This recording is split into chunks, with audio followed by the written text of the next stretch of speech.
Ser podcast.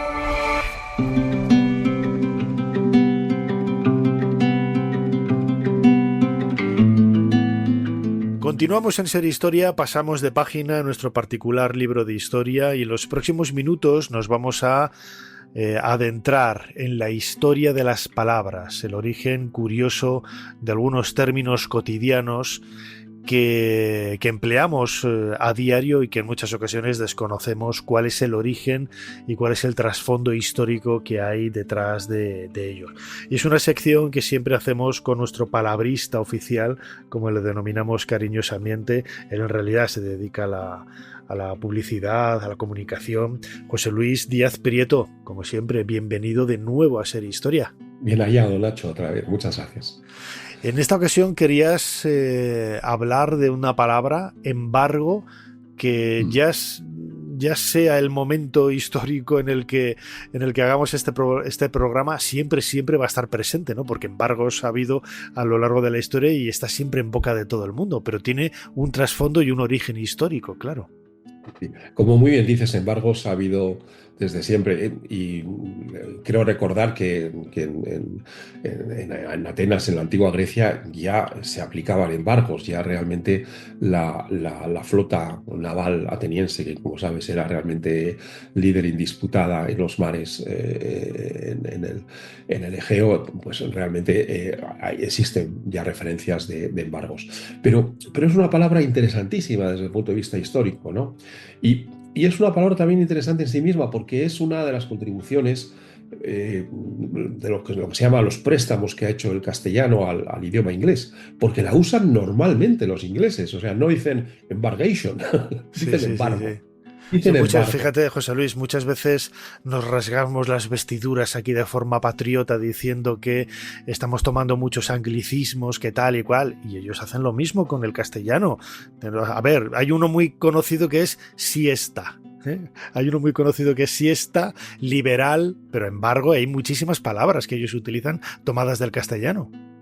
Has mencionado liberal, que es también una palabra interesantísima, nacida a primeros del siglo XIX en España, precisamente. En ese sentido, claro, en el sentido de político, ¿no? De progresista. O tal. Pero efectivamente hay muchísimas palabras. Cuando hablan los ingleses de la flotilla que iba a Gaza, pues hablaban de flotilla, que es una palabra española. Cuando hablan a veces de una junta, pues junta es una palabra española. Y fiesta, y camarilla, y muchísimas más. Seguramente hay yo diría que unas 50 palabras muy conocidas por nosotros que realmente usan también los ingleses sin ningún tipo de problema. Y una de ellas es embargo.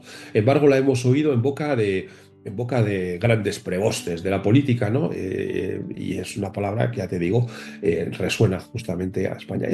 Entra en la lengua inglesa, seguramente, dicen los lingüistas, esto está acreditado por lingüistas ingleses, parece que entra en torno a 1598, entra en el habla inglés, ¿no?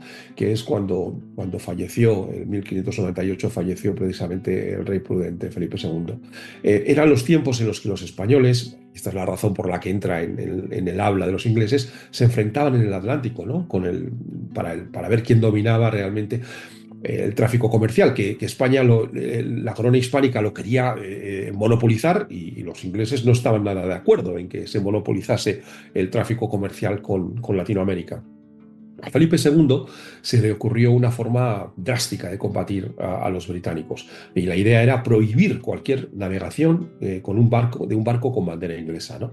Y entonces el término que se utilizó para este tipo de políticas era embargo, que es palabra que viene del latín imbarricare, que es poner barras, imbarricare, poner barras, poner barreras, ¿no? Y que ya tenemos referencias del uso de esta palabra, de embargo, con un sentido parecido en las 7 partidas, en el siglo XIII, de Alfonso X el Sabio, y que también había usado ya por los reyes católicos en un sentido de bloqueo de la navegación comercial, ¿no? De cierta navegación comercial. Entonces, ese embargo de los ingleses a Felipe II era realmente un acontecimiento internacional. Y así es como entró la palabra embargo en el habla común de los ingleses, ¿no?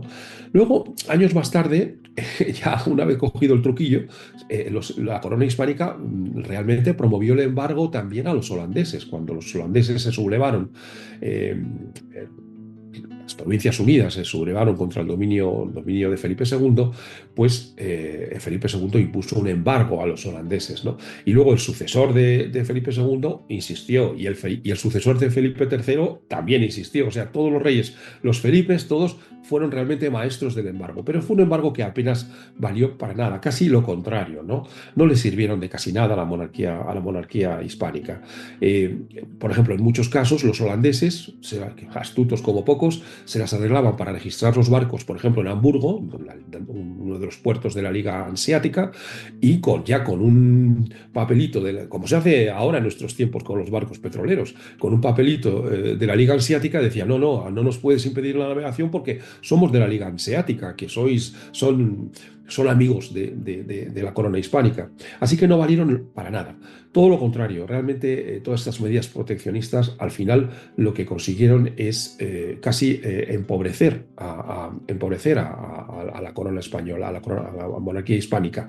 Y de hecho parece ser, según dicen los expertos economistas, que estos esfuerzos por embargar y por poner barreras al comercio internacional están detrás de los muchos defaults, muchas quiebras del fisco español, del tesoro español, ¿no? Que sabemos que desde Felipe II casi van uno tras otro, sí. Quiebra, bancarrota total cada poco. Y con Felipe IV ya ni te digo, vamos. O sea... Claro, es decir, al poner el primer perjudicado, es como el primer perjudicado de impedir el comercio internacional es el propio país que impone esa espera, ¿no? Está muy demostrado, hay muchísimos estudios que demuestran que realmente a medio y largo plazo no vale absolutamente para nada y lo pagan los ciudadanos del propio país que impone. Y de hecho parece ser que, claro, todo esto termina cuando ya termina la Guerra de los 30 años y llega el famoso Tratado de Westfalia, que marca uno de los 3 o 4 cosas importantes del Tratado de Westfalia, que es el que pone fin a la Guerra de los 30 años, como sabemos, bueno, cierto en muchos sentidos, pues el Tratado de Westfalia, uno de los principales puntos es que deja libertad a los holandeses para que puedan comerciar libremente. Y da libertad a la famosa Compañía de las Indias Orientales Holandesas para que comercie sin ningún tipo de cortapisa.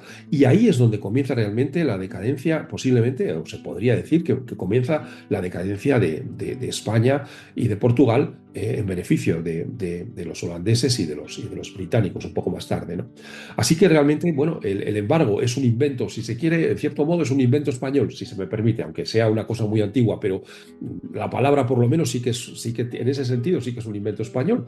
Y hay que decir, si me permites, Nacho, que no hemos aprendido. Es decir, hay muchos países actualmente, algunos muy importantes, que no han tomado nota de la lección que sufrió en sus carnes la monarquía hispánica con ese impulso hacia los embargos, y que siguen recurriendo en nuestros tiempos a algo muy poco inteligente y muy cruel muchas veces, que son los embargos, ¿no?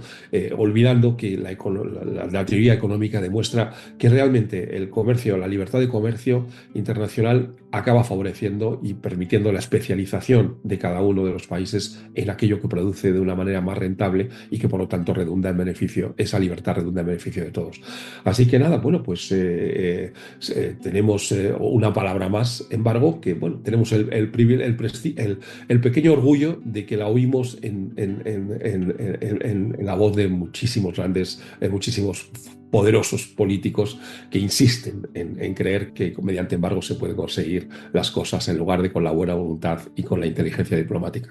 Desde luego, y además es una locución adverbial, sin embargo, que utilizamos continuamente, y que, como hemos descubierto contigo, también José Luis tiene ese trasfondo histórico, retrotrayéndonos una vez más al siglo XVI, al reinado de Felipe II, que tanto dio para la historia de España y vamos, que también dio mucho a la historia de nuestro lenguaje. José Luis Díaz Prieto, como siempre, palabrista, nuestro palabrista de cabecera. Muchísimas gracias por habernos ayudado a hacer un poquito más de historia. Gracias a vosotros, Nacho. Muchas gracias. Para no perderte ningún episodio, síguenos en la aplicación o la web de la SER, Podium Podcast o tu plataforma de audio favorita.